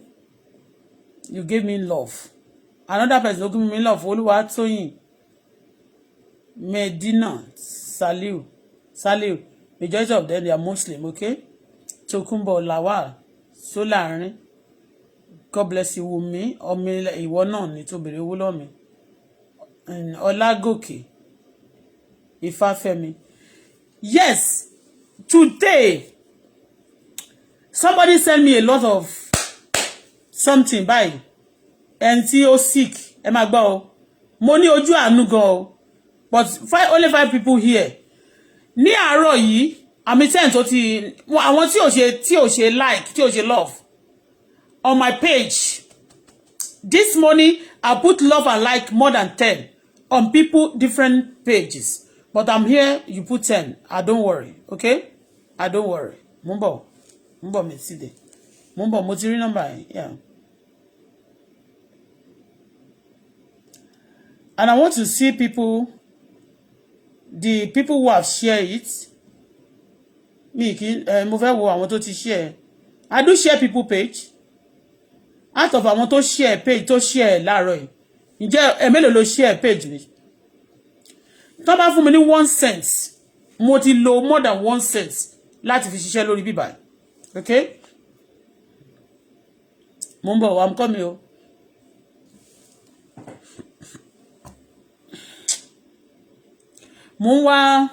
Somebody sent me a message this morning. I'm trying to log into the person's account. I mean to the messenger. I don't know which of the messenger.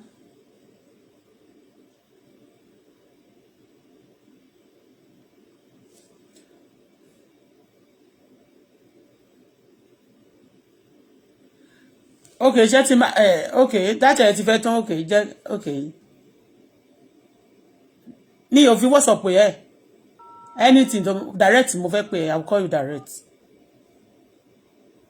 9 that's it fẹ́ tán so kàn wá bí báyìí ni láti wá béèrè fún 1,000 mo ń bọ̀ 1k mo ń bọ̀ 4249 9. Sorry.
Kí ló ṣẹlẹ̀? Fóònù yẹn ò lọ náà. 1 2 3 4 5. Yeah. Kí ló dé? Òun ni mò ń pè yẹn. Òun ni mò ń pè direct. Kí ló tó fi sí busy? Kí ló tó fi sí busy?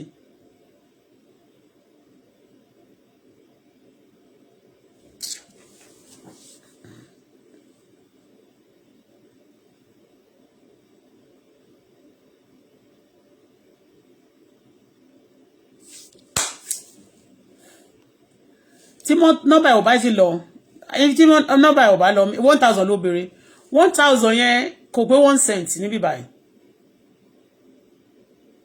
$1 is 1000 plus. No, 1000 ni, that's $1. $1 ló béèrè. Tá bá ń lọ lójú títì wọn máa ń fún yàn $5. Tá bá ń lọ lójú títì a máa ń fún yàn ní $10. Tá bá yeah, a máa ń fún yàn ní ṣó ti yé bẹ́yẹn. So a máa ń fún yàn ní a lè fún yàn $20. Àwọn èèyàn máa ń fún yàn $50. Kódà àwọn tó máa ń make owó dáadáa, àwọn tó make owó dáadáa tó ti wà òkè tó ti lówó dáadáa wọ́n máa ń fún àwọn èèyàn 5000 ní Canada ní America ṣó ti yé bẹ́yẹn. So 1000 is nothing, it's just $1.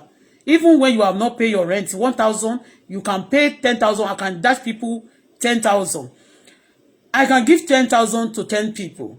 Okay, but that should be $10. Shotiye, that's not up to $10, and that cannot pay my rent. It doesn't disturb me not to give 1,000. Okay, because some people they try you. All right. So, but ẹ̀yin kan wà lórí bẹ́ẹ̀ 1,000 nígbà tí mo ń pè ẹ́ send your number. It's not going through. Okay, and a lot of babaláwo is on the Facebook. They go back the man wọ́n wá sọ pé owó wo ló fún ẹ nìyẹn mi ò ṣó ti yé bẹ́ẹ̀ yẹn. So that's why I say I should call you. Excuse me.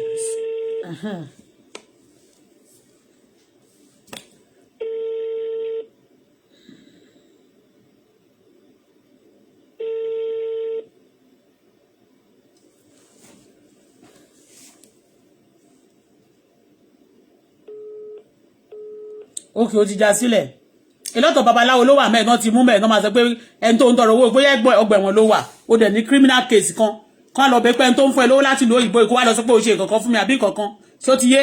I need to be careful. Kò dẹ̀ sẹ́ni nínú yín tó share fídíò mi ẹ ṣáà rí bóyá àwa táwa ń bíbá ń sìn ṣó ti yé bẹ́yẹn. So kì í ṣe pé bóyá èèyàn ní àwọn èyí tá a ti ṣe lánàá náà oye tá a ṣe lánàá náà ló gbé wa débi báyìí ó ti yé bẹ́yẹn. Mo dẹ̀ rí a lot of people tó ń send message náà ó ti yé. So if you are a criminal, don't call me and don't come and ask me for 1,000. Torí gẹ́ mama rí pé tẹ́ bá ti wá sórí ẹ jẹ́ kó ṣì lọ. Agbala Gabriel, don't tag me nonsense. You know your lọ́kùn ló máa tag àwọn ọmọọṣẹ́ ní ṣe àwọn ọmọọṣẹ́ yín. I don't jealous you. You have a lot of people. Please don't tag me nonsense.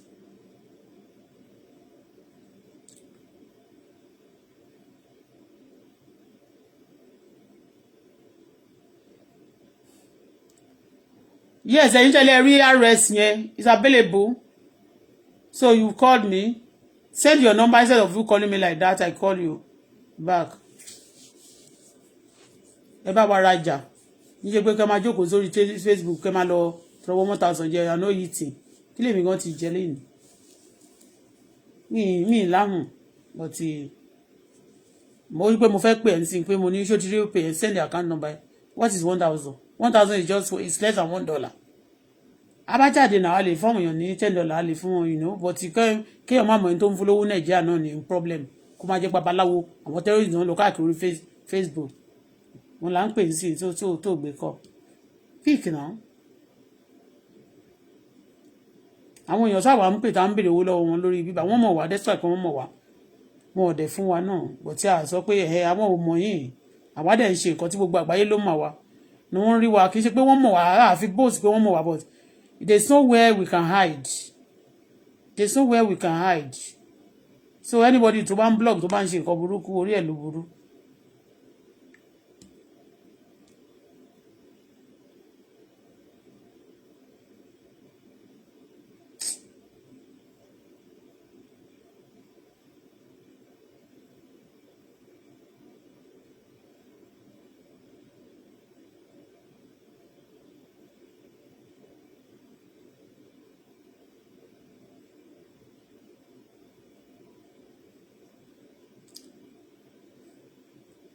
For those of you who are celebrating birthday, happy birthday.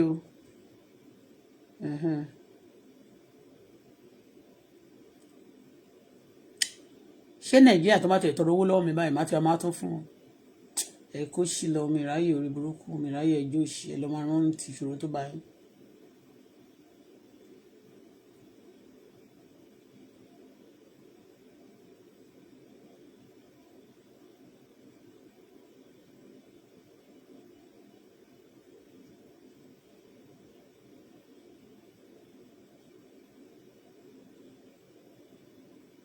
Thank you, I'm grateful.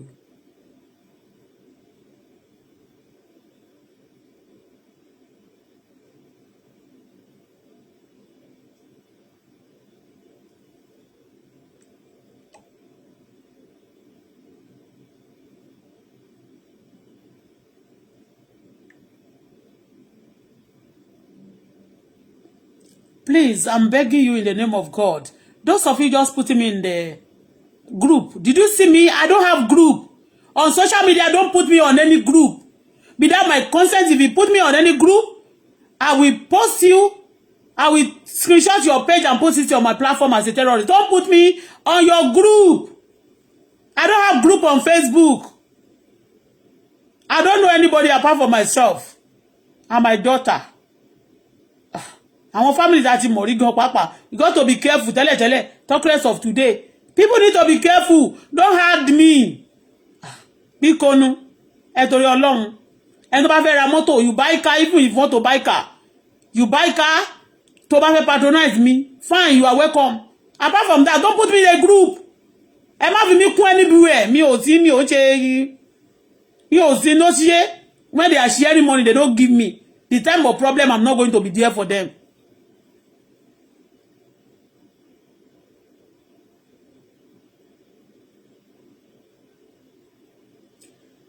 Okay, ó ti wá sínú minibus mi ní 10 o'clock. Ó ti kọ Yorùbá rẹpẹtẹ sí bíbá. You the same person. You have not shared me wo mi rí Facebook mi ò rí ẹ níbẹ̀ ní orí kíní mi. I share it. Mi ti rí ẹ lórí platform mi anybody mama. Má wo tí mo ti pè ẹ ò gbé call. I can't give person mi ò mọ̀ rí. Àbí tó yẹ pé tí mi ò ṣe pé bóyá mo Nàìjíríà tí ó jẹ́ pé nísìn mo wo àwọn kan lẹ́ni wọ́n láwọn tó wà nílùú òyìnbó ńkọ́ àwọn ni wọ́n ń ṣe ògùn fún àwọn tó wà Nàìjíríà ni wọ́n ń gé orí èèyàn mo wo àwọn kan tí wọ́n sọ pé àwọn tí Ògùn state yẹn iṣẹ́ yìí kí n tó máa lọ ṣe rí fídíò yìí a ti sọ fún Nigeria police láti a ti ń pè Nigeria police látọdún yìí wọ́n sọ nǹkan kan sí eléyìí nǹkan tá gbé sí báyìí wọ́n gbé agbó ariwo pa tí wọ́n ṣe fún yàn ni a dẹ̀ ń ṣí ẹ̀ lójoojúmọ́ pé mo máa ń ṣí ẹ̀ ó ti yẹyin kò má ta o tó bá jẹ́ ẹ̀yin lè wá jókòó ti platform mi ẹ máa ṣe jẹ ìyà náà ni gbogbo ẹ̀yin criminal yẹn ó ti yẹyin mẹ́yẹn so kò sí nǹkan kan tí tó fi ń ṣèyàn má rò bóyá máa give it down máa back down for the run nonsense we no go back down for the bullshit. So I'm calling your number is not going through. Why will I give you $1? Maybe it's $1 you asked for. I'll give you now $1 query.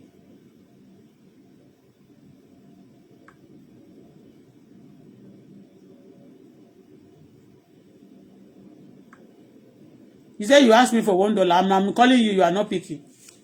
If you call my number anyhow. Your both home and abroad. Actually, or you just mess up with me. Don't mess up with me.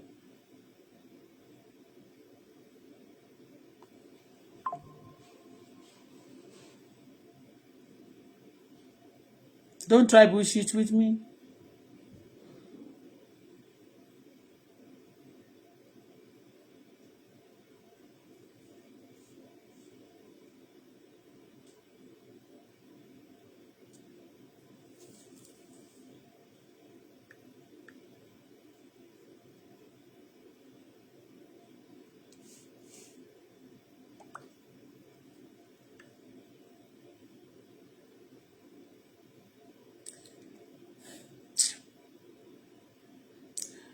Somebody, I want to bring out this person.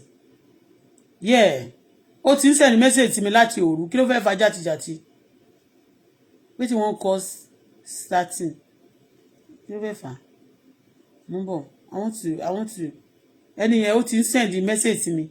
Ó wá ti tán wá lóun fa kinní kan. Àbí kò ní dáa fún yín ni.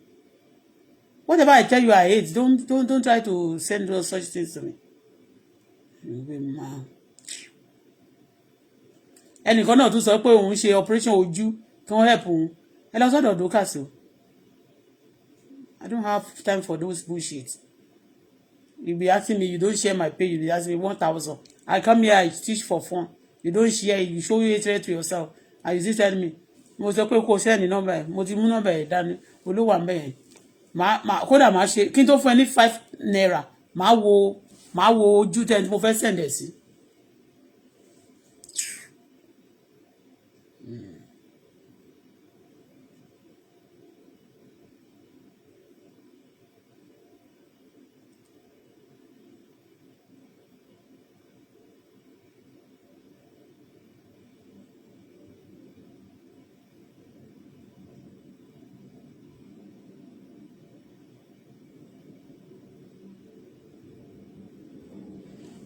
What are you? Eléyìí náà sí ó send message lórí ẹ káàsán ma. Please ma, can I have your access to your direct number? What for? Ma, and tell me when you going to be less busy ma. I need favor from you ma. I am in UK ma. Mo ń bọ̀ àyè tí wọ́n tó péré ń babaláwo yẹn mò ń wá mi ò mórí àkáǹtì mo fi sí mo kàn fẹ́ fi wọ̀n mo fẹ́ fi wọn ayé ni o. Mo fẹ́ fi wọn ayé. All of you more than lórí messenger mi sí you are plenty here.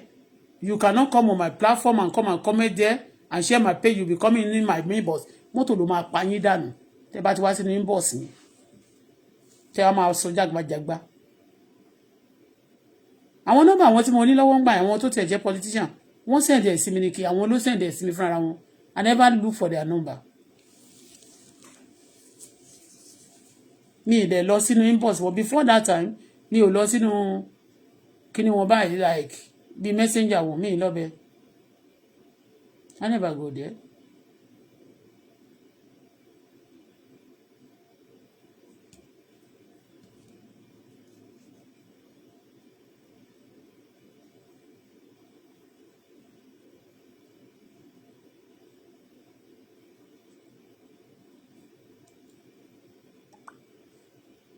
Nígbà tí mo wà lórí bíbá ìtẹ́ fún mi ní 10 tẹ́yìn bá gbé kíní kan máa ní kémi wá máa tẹ love and like fún yín. I'm not going to do that for you.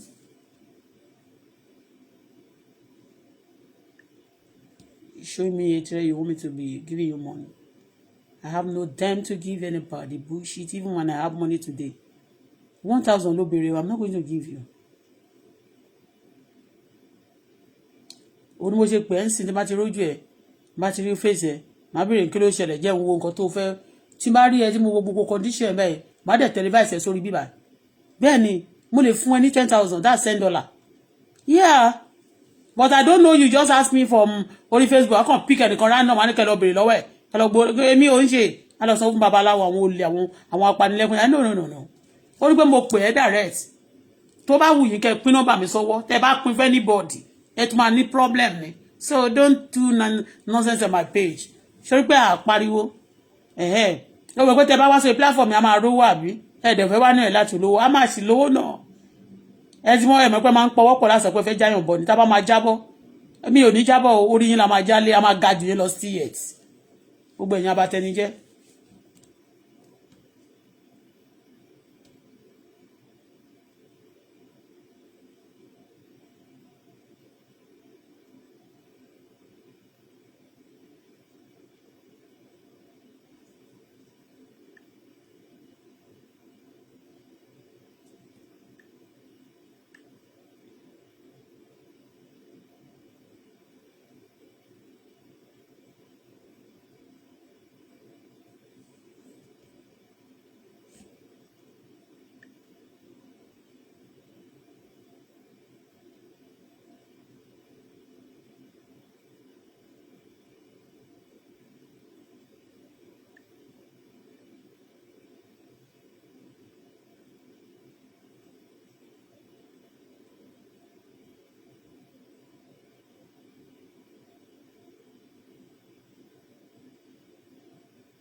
I'm going for now.